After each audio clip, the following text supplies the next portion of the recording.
আমরা সবাই জানি যে ঔপনিবেশিকতা দিনগুলোতে ব্রিটিশ গভর্নমেন্ট কি প্রচন্ড নিষ্ঠুরতার সঙ্গে যে কোনো আন্দোলনকে দমিয়ে দেওয়ার চেষ্টা করত। সে সময় যে দেশই তারা শাসন করেছে সেখানেই দমন নীতি চালিয়েছে।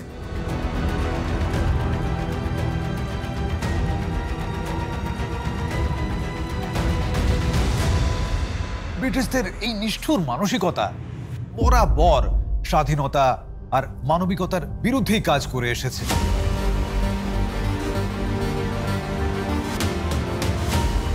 তাই ভাবতে অবাক লাগে যে ব্রিটেন এমন একটা দেশ যারা আজকে নিজেদের মানবাধিকারের সমর্থন নিয়ে গর্ব করে, অথচ এমন রক্তাক্ত এমন কলঙ্কিত ইতিহাসের জন্য তাদের কোনোদিন আইনের কাঠগড়ায় দাঁড়াতে হয়নি। আন্দামান আর নিকোবর দ্বীপপুঞ্জের রাজধানী পোর্ট ব্লেয়ার, সেখানকার সেলুলার জেল এই নৃশংসতার একটা জ্বলন্ত উদাহরণ।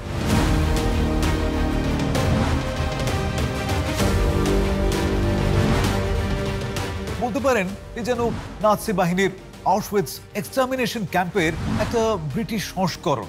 তফাৎ শুধুমাত্র একটাই বলা যেতে পারে, এক্সটারমিনেশন ক্যাম্পে গ্যাস চেম্বার ছিল আর সেলুলার জেলে কোনো গ্যাস চেম্বার ছিল না।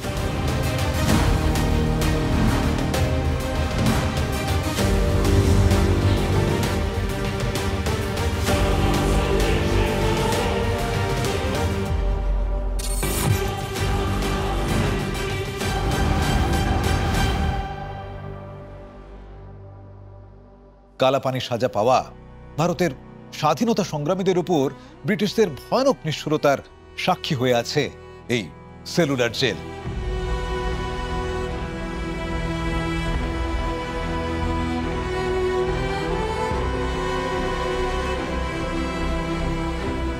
1857 সালে ভারতের প্রথম স্বাধীনতা সংগ্রাম দেশের সাধারণ মানুষদের মধ্যে একটা নতুন সাহস, একটা নতুন আশার আলো দেখাতে শুরু করল। আজাদি হামারা হক হ্যায়, ইনকিলাব জিন্দাবাদ আর বন্দে মাতরমের মতো স্লোগান চারিদিকে শোনা যেতে লাগলো। স্বাধীনতা আন্দোলন ক্রমশ জোরদার হয়ে উঠতে লাগলো। আর এই সময় যারাই ব্রিটিশ সরকারের বিরুদ্ধে একটাও কোনো কথা বলেছে, এমন কিছু করেছে যা ব্রিটিশদের পছন্দ নয়, তাদেরই গ্রেপ্তার করে আন্দামান নিকোবরের ভাইপার আইল্যান্ডে পাঠিয়ে দেওয়া হয়েছে। বলা হতো ভাইপার আইল্যান্ড হলো মৃত্যুর আরেক নাম। স্বাধীনতা সংগ্রামীদের পেট ভরে খাবার খেতে দেওয়া হতো না। এক পায়ে লোহার একটা ভারী চেন বেঁধে রাখা হতো। কেন জানেন? যাতে কেউ পালানোর চেষ্টা পর্যন্ত করতে না পারে।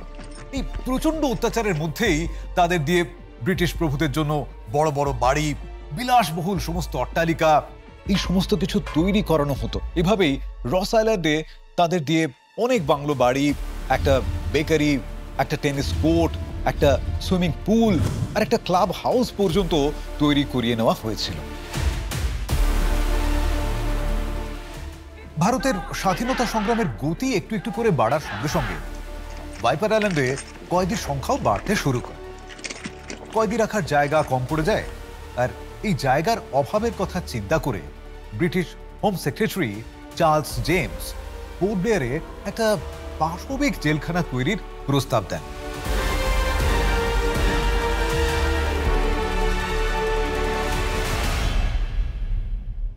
অল্প কথায় বলতে গেলে বিজ্ঞান আর মাইথোলজি এই দুটোকে মিলিয়ে মিশিয়ে দুটো আলাদা আলাদা থিওরির উপর নির্ভর করে ব্লু প্রিন্ট ডিজাইন করা হয়েছিল, স্পোকস অফ দ্য হুইল।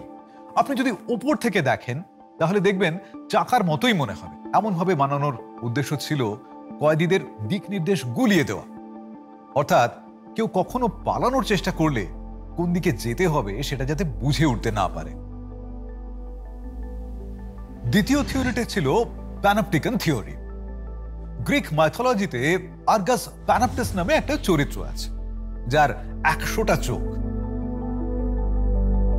সেই 100টা চোখের ব্যাপারটাকে মাথায় রেখে জেলের ঠিক মাঝখানে পাহারা দেওয়ার জন্য একটা লম্বা টাওয়ার বানানো হয়েছিল, যাতে সিপাহীরা সমস্ত কয়েদিদের উপর একসাথে নজর রাখতে পারে। ওই যে 100টা চোখ দিয়ে পাহারা দেওয়ার মতো ব্যাপার, ওই রকম আর কি।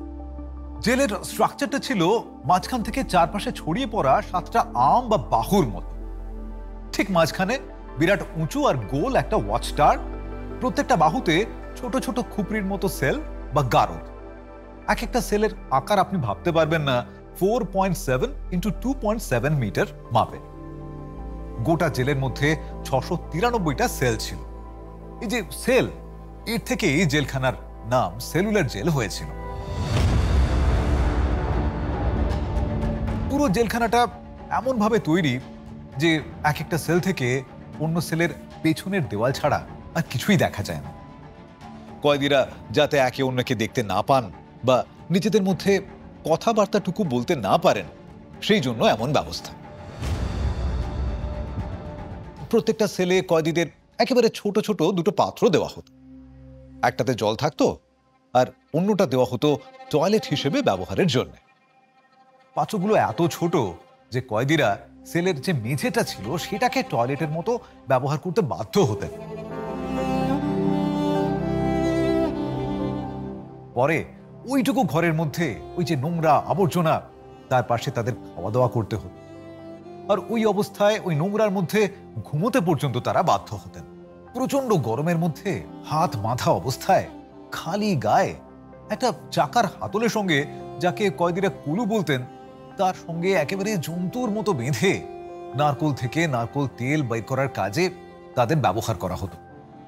এক একদিনে 10 কেজি করে তেল বের করবার নিয়ম ছিল, যেটা প্রায় অসম্ভব একটা কাজ। আর শেষ করতে না পারলে চাবুক দিয়ে নির্দয়ভাবে পেটানো হতো। তারপর দিনের পর দিন জল না দিয়ে, খেতে না দিয়ে, শিকল দিয়ে দেওয়ালের সঙ্গে বেঁধে রাখা হতো।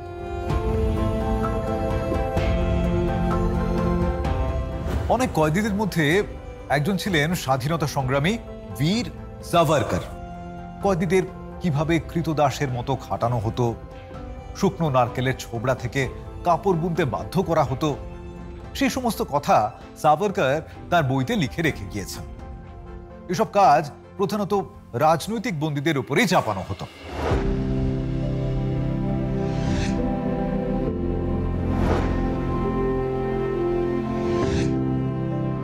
পেছনে একটা অদ্ভুত রকমের উদ্দেশ্য ছিল, জানেন?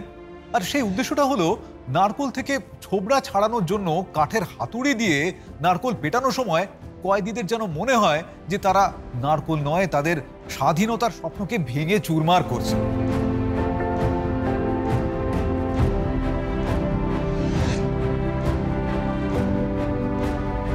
একই জেলে ভারত মায়ের আরেক বীর সন্তান, মাত্র 26 বছর বয়সী সুশীল কুমার গুপ্তা ব্রিটিশ নিষ্ঠুরতার বিরুদ্ধে প্রতিবাদ জানিয়েছিলেন। অন্য কিছু কয়েদিদের সঙ্গে মিলে তিনি অনশন আন্দোলন শুরু করেন। বিরাট কিছু একটা দাবি ছিল না, শুধুমাত্র আহারযোগ্য খাবার আর পরিষ্কার টয়লেট, আর কিছুই না। এই আন্দোলনটা জেলের গোটা পরিবেশটা একেবারে বদলে দিয়েছিল। জেলের মধ্যে স্বাধীনতা স্লোগান উঠতে লাগলো, নতুন একটা আলোড়ন শুরু হয়ে গেল। স্বাধীনতা সংগ্রামীরা ঠিক সেই জেলের ভেতরেই জোর গলায় দাবি জানাতে লাগলেন, যেটা তৈরি হয়েছিল তাদের মেরুদণ্ড ভেঙে দেওয়ার জন্য। খুব স্বাভাবিক, ব্রিটিশদের কাছে এটা খুব স্বস্তির কারণ ছিল না। ফলে অনশন আন্দোলনটাকে ভাঙতে সিপাহীদের দিয়ে প্রচন্ড পেটানো শুরু হয়ে গেল। কিন্তু আন্দোলনকারীরা দমলেন না। স্বাধীনতা সংগ্রামীদের নাকের ভেতর দিয়ে রাবারের নল ঢুকিয়ে তরল খাবার পাম্প করে পাকস্থলীতে পৌঁছানোর চেষ্টা করা হতে লাগলো। এমন বর্বর, এমন নৃশংস পদ্ধতিতে মহাবীর সিং, মোহন কিশোর নাম দাস, মোহিত মৈত্রের মতো অনেক স্বাধীনতা সংগ্রামী কষ্টকর অসহ্য দুঃখের মধ্যে মারা যেতে শুরু করলেন।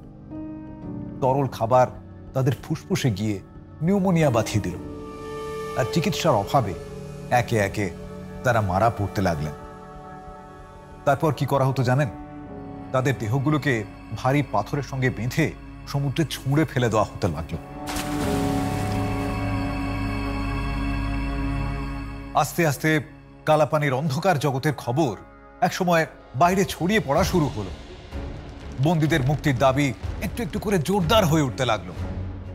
শেষ পর্যন্ত চাপে পড়ে ভারতের ব্রিটিশ অ্যাডমিনিস্ট্রেটর লর্ড লিনলিথগো যখন একটা সমঝোতায় আসতে বাধ্য হলেন, সেটা ছিল 1937 সাল। এইভাবে বন্দীদের মুক্তির রাস্তা তৈরি হল। আর এই এগ্রিমেন্টের পেছনে মহাত্মা গান্ধী, গুরুদেব রবীন্দ্রনাথ ঠাকুর এদের বিরাট বড় অবদান ছিল। আজও সেলুলার জেলের দেওয়ালে দেওয়ালে ভারত মাতা কি জয়, বন্দে মাতরম এই সমস্ত স্লোগান যেন বাতাসে বাতাসে ভেসে বেড়ায়। শহীদদের নাম এখানকার প্রত্যেকটা ইটে গাঁথা রয়েছে, যেগুলো আজও তাদের লড়াই, তাদের আত্মত্যাগ আর তাদের সাহসিকতার গল্প বলে। আমাদের দেখতে হবে স্বাধীনতা শহীদদের এই বীরত্ব, এই বলিদানের কাহিনী এ যেন কখনো হারিয়ে না যায়।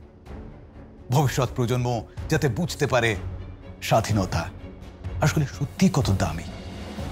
কারার ওই লৌহ কপাট, ভেঙে ফেল কর্ণে লোপাট, রক্ত জমাট শিকল পূজার পাষাণ বেদি। ওরে ও তরু নিশান, বাজাতোর প্রলয় বিষান, হংস নিশান উড়ুক প্রাচীর প্রাচীর ভেদি।